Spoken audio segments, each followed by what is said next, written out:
Azpiroz gendun korrikalari eder da kuriosoa. Hankasardea bikaina zuen eta luzea pausoa. Zenbait alditan ematen zuen egan zebilen usoa. Hain ibilkari zoragarria, bizia eta idosoa. Ark jendeari kenduko zion begietako lausoa. Juan Manuel gure aitona zan eta korrikalaria zan. Aiako txikia da nire birratxona, zan.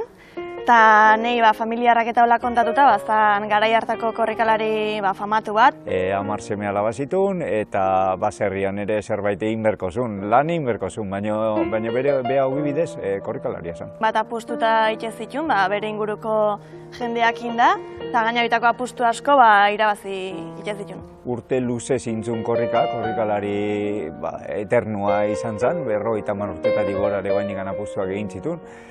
Eta bai, zona ondila hartzea iritsi zen. Endala 100 urte intzun, da irabazi intzun gaina, eta guain karrera bere omenez aurtenatako gara bere amai familiar.